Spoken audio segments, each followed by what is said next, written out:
Okay. Oh god, there we go.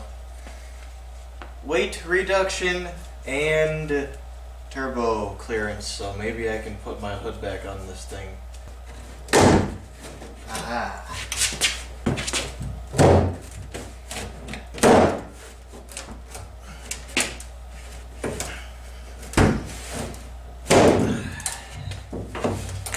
Ta-da! Boom! That looks alright. It's going to be definitely a bit goopy now, but it still has the outer skin, so it's not going to be a completely flaccid, limp thing. I'm going to go in there, file the edges so they're not as sharp, find somewhere to put this, and then we'll stick the hood back on the truck so I don't have to worry about leaving it outside anymore. Yay! I don't know where to put this thing.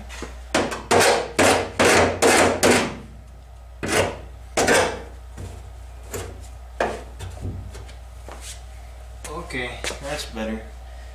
Alright, I'm going to scrape all this stuff off, and then we're going to stick this thing on the truck, and hopefully it fits. Alright, the hood is back on, and there is a pretty substantial hood gap on it now, which allows the coolant reservoir to fit, allows the turbo stuff to clear a little bit better, and it'll allow heat from the engine bay to escape out the hood. It's a much easier and cheaper solution to allowing heat to vent out of the hood that doesn't involve cutting the hood or spending, you know, a bunch of money on an aftermarket hood. So a couple dollars worth of washers and some longer bolts, and the hood sits an inch higher. That's how many washers I added, raised it exactly an inch. I measured them out. Also, I fixed a few other issues from the last video where I got it on the road. I'm going to go ahead and pop the hood. I'm going to show you guys the bolt and washer setup in case you haven't ever seen this done. I remember seeing this hood gap thing done way back when Haggard first started. They were all doing it to their Miatas, and I thought it looked kind of cool, so I went and did it to my old Dakota. This time I actually need to do it to make stuff fit, but I'm going to get this hood propped real quick. I will show you guys a couple things that I fixed. I'll show you guys this hood thing, and I fixed the two major issues that I had after getting the truck running also. Okay, so there you go. 1-inch stack of washers and longer bolts, and there you go, you have a hood gap. Now this will cause issues if you have factory hood latch. It can make it difficult to latch and unlatch it, but if you're running hood pins, you should be able to get it. And even with a hood latch you might be able to get it, but some cars aren't going to like the extra bit of angle that it gives to the hood latch mechanism, so it might not work very well. And you definitely don't want your hood flying up on you, so I wouldn't recommend doing it if you just have a hood latch, but I can't stop you. But if you have hood pins, this is definitely a good cheap way to evacuate heat and free up a little bit of room underneath of the hood as well. So the turbo no longer hits down here, so that issue is fixed. Now the hood's all bolted up. The two issues we had in the last video. First one was the slipping clutch, and the clutch was slipping because I had spilled fluids on it while it was in the bed of the truck. I put this new junkyard radiator in there, thinking it was empty because I had sprayed it out, and it spilled not only antifreeze but a little bit of ATF out of the ATF cooler on the side out of it onto the clutch disc.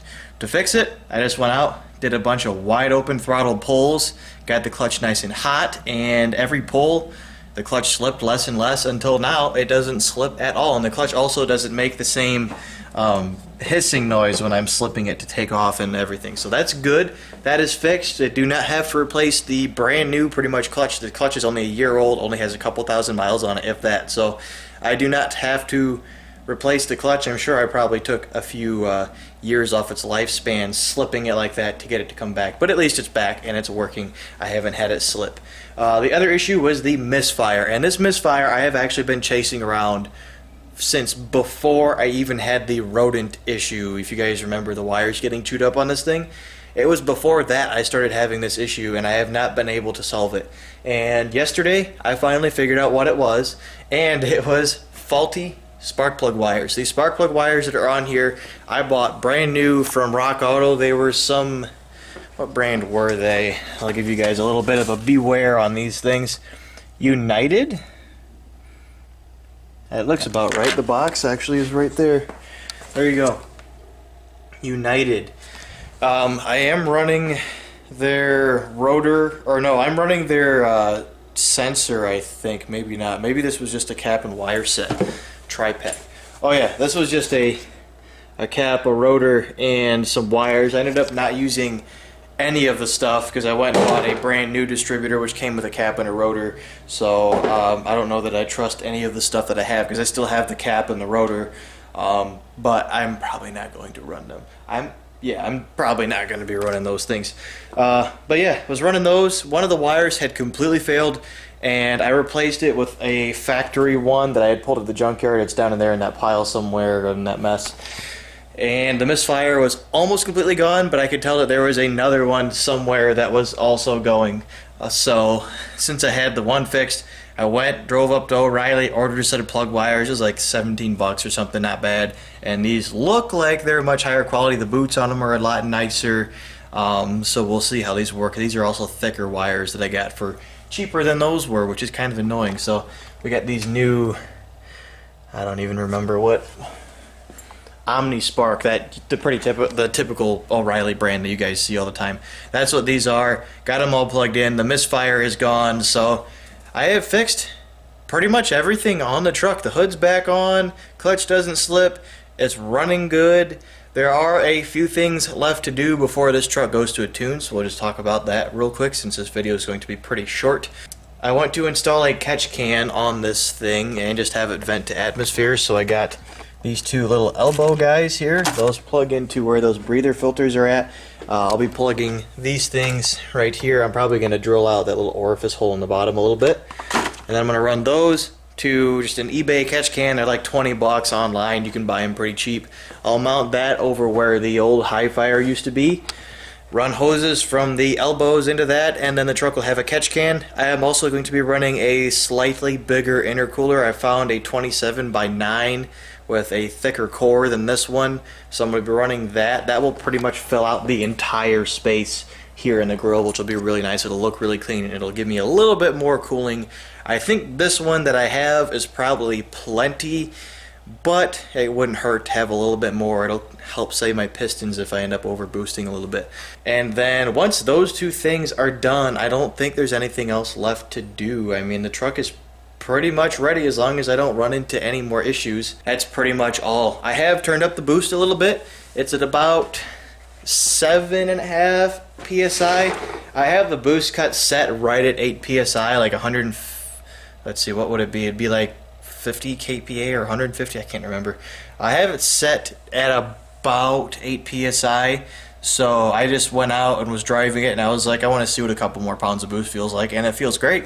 But I turned it up until I could feel it starting to hit the boost cut, and then I backed it off about a quarter turn. So this thing works phenomenally. I like it because it's not hypersensitive, which is cool. Like, turning it a full turn is about 1 PSI I have found on it, which is perfect. That means it's not like soup. You're not going to turn it like a quarter turn and be making like 10 more pounds of boost, which is cool. It has a pretty soft spring, and it actually came with 2 springs. But it works great. Also, even with the boost turned up, I have had no issues with the wastegate or any of that either. The wastegate is working fine, so there is no issues with this piping setup at all. I was a little bit concerned that it might have some weird issues, but all seems to be good. So the Dakota is almost ready to go back for a tune. My goal power-wise is like, I would love to see 300, but I don't think I'm going to be able to make 300 horsepower at a safe boost level. I'm going to have to be pushing the limits if I want to see anything close to 300. But if it makes 250 wheel, I will be satisfied. If it makes more than that, I will be even more satisfied with it. But basically 250 wheel is about where I'm expecting to be at 8 pounds of boost. If I were to bump it up to 10 or 12, which I think the bottom end could handle, but I think the head gaskets will probably pop over about 10, it would probably make 300 no problem, but I don't think I want to blow it up just yet. I want to get a number, see where it's at. If I'm really close to 300 horsepower at, or if I'm, really close to 300 horsepower, maybe a little bit off, at 8 pounds of boost, we'll turn it up a little bit. But if I'm way off, I'm going to have to push the thing super hard to make 300. I'm not going to push my luck. We will save that until later on. I do want to push the limits of this thing and figure out where exactly it's going to blow, but I also want to be able to drive the thing around and enjoy it and take it to car meets and stuff this year. So we'll keep it at a safe boost level. Maybe if I get another motor ready to go in it, or I get ready to do a swap. I have a couple ideas for a motor swap. I have somebody who wants to give me a free 318 that needs heads, so that could be a possibility, but in order to fit the 318 in here, the radiator needs to go into the bed. I could also just go to the junkyard and get another 3.9, or use the 3.9 that's in my storage unit, do a semi-built bottom end, really just stock rods, pistons, crank, and then just gap the rings out and put some fresh bearings in it, and then I could get some custom-made multi-layer steel head gaskets, maybe port the heads out, maybe have a custom cam, who knows.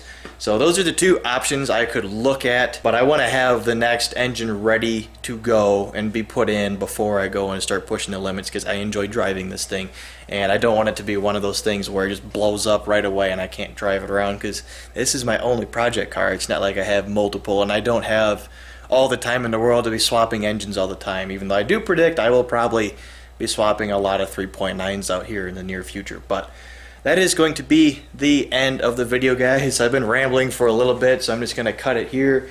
Next video will probably be installing the catch can or the new intercooler, or I might be showing you guys the new daily driver, because I don't think that video, I haven't recorded it yet, and I probably haven't made it and uploaded it by the time this video comes out yet either, so maybe I'll do that. But it'll be one of those. I want to thank you guys very much for watching. I want to thank you guys a lot for the support. Since so far I've only uploaded the video of just telling you guys that I'm going to be working on the Dakota again, and that video, despite being very short and not a whole lot going on, just me talking about working on the Dakota and bringing it back, has had a phenomenal response. So I'm very happy. I'm glad you guys are excited to see this thing back, and hopefully the reward was worth the wait for you guys. So thank you very much for watching, and I will see you guys later.